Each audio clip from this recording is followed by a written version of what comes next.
Crisis on Infinite Earths is only days away, so we at The Binger thought it might be nice to chill out and look back on simpler times, before the lives of so many of our favorite Arrowverse characters were in jeopardy, and relive some of the best moments of The Flash. So, here is our definitive ranking from worst to best of every season of The Flash.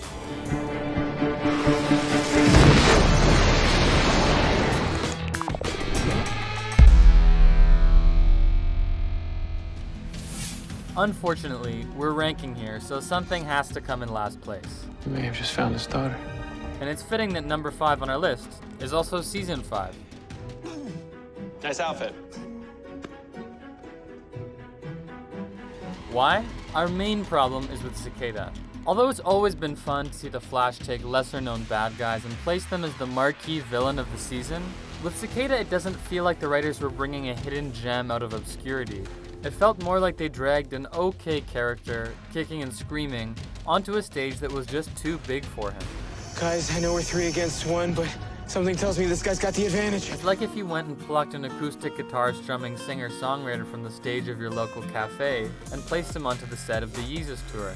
It doesn't mean that Cicada's not a good villain, it's just that he can't sustain such a central role for a whole season. And he didn't. He turned back into regular old Orland Dwyer halfway through the season, and got replaced by his time-traveling niece. Nora Allen, coming back in time to team up with her dad, was a fun, heartwarming little plotline, but at the end of the day, it wasn't enough to save this season from last place. As Lil Wayne says, that guy right there, he can't save you in the real world. We had to consider this one as its own entry because it's not at all similar to the rest of the season. This is the best. A super intelligent gorilla fighting a shark in pants. It can and should be judged independently of the rest of the season. Maybe even the rest of the show, or the rest of cable TV.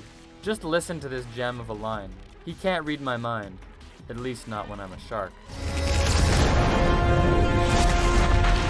Season 3 is maybe the most contentious one.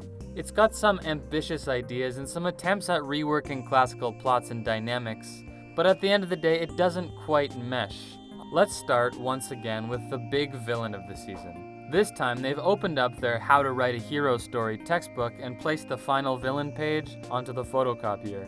You know the character. Who are you? Savitar. Here, his name is Savitar, and he's an evil time remnant of the Flash himself, Barry Allen. Time remnants are duplicates created when Barry runs back in time, and Savitar is the only surviving one. Anyway, he's pretty much Dark Flash, not to be confused with Reverse Flash.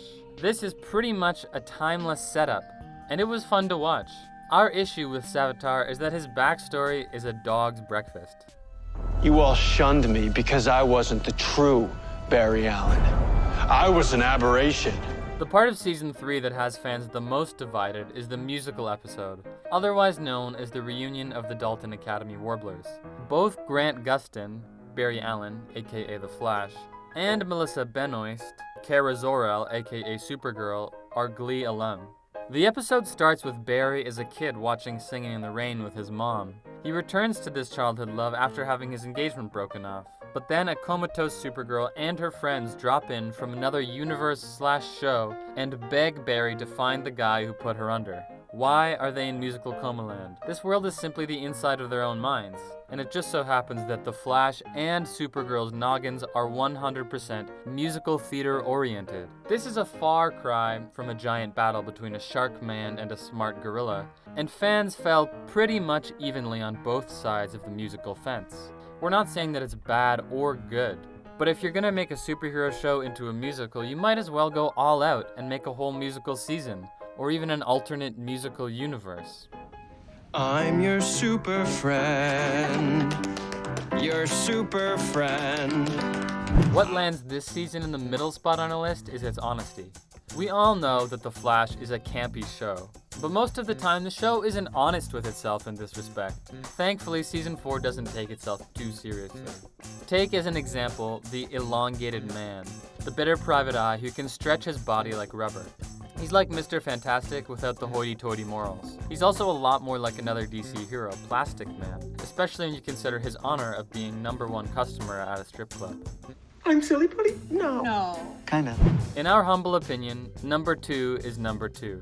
This season was great, and a lot of people even rank it as the best season of The Flash. But it also introduced a multiverse, which no matter how disciplined your writing staff is, it's just hard to keep it under control.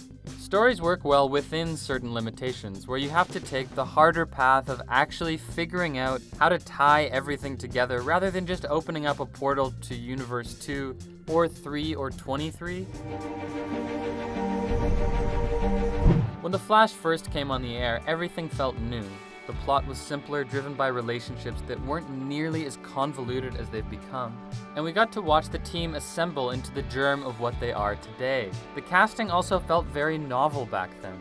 Getting the guy from Glee to play a superhero, not the predictable choice, but it worked. We're not even halfway through the season, so for now, no comment. But it looks like it's gonna be a good one. What do you think of our ranking of The Flash's best and worst seasons? Please let us know in the comments and subscribe to The Binger for your Arrowverse fix.